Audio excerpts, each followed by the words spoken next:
Hello बच्चों, कैसे हैं आप सब। मैं आशा करती हूँ आप सब बहुत अच्छे होंगे।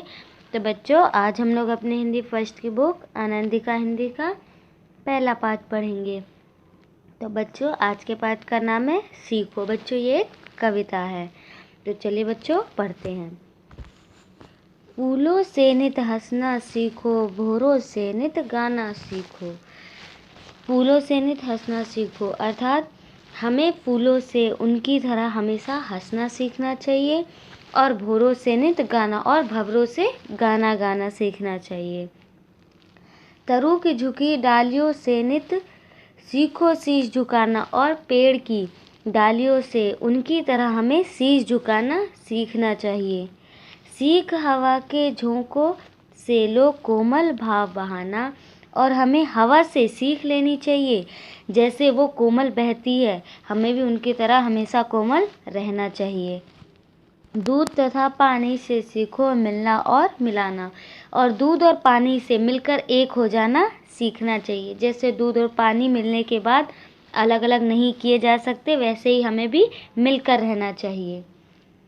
सूरज की किरणों से सीखो जगना और जगाना और सूरज की किरणों से हमें सीखना चाहिए कि हमें पहले उठना चाहिए और सबको उठाना चाहिए। जैसे वो सबसे पहले उगता है और पूरी धरती को जगाता है। लता और पेड़ों से सीखो सबको गले लगाना और लता और पेड़ों से हमें सीखना चाहिए सबको गले लगाना, सबको एक समान समझना, जैसे वो एक समान समझते हैं। मछली से सीखो स्वदेश के लिए तड़प कर मरना। मछली से हमें से सीखना चाहिए कि अपने देश के लिए कैसे तड़प कर मरना चाहिए, बिन पानी कैसे रहना चाहिए। ये हमें मछली से सीखना चाहिए।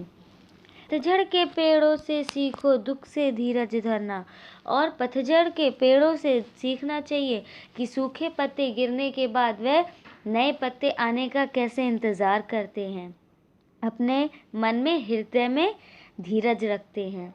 दीपक से सीखो जितना हो सके अंधेरा हरना और दीपक से सीखना चाहिए कि हमें अपनी ज़िंदगी में अंधेरा नहीं रखना चाहिए।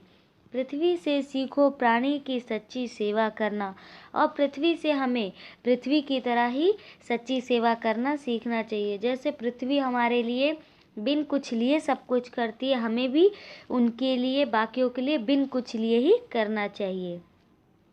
जलधारा से सीखो आगे जीवन पथ में बढ़ना और जलधारा से सीखना चाहिए कि हमें आगे जीवन में कैसे चलना है। जैसे जलधारा बिना रुके सीधी चलती रहती है, वह कभी रुकती नहीं, उसी प्रकार हमें भी अपने जीवन में, अपनी ज़िंदगी में चलते रहना चाहिए, रुकना नहीं चाहिए।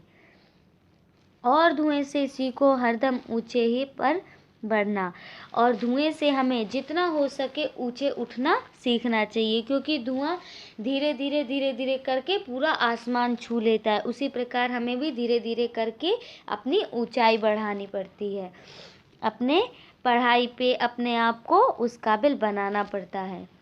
तो ओके बच्चों, आप लोग भी इसे पढ़ो और समझो। Thank you.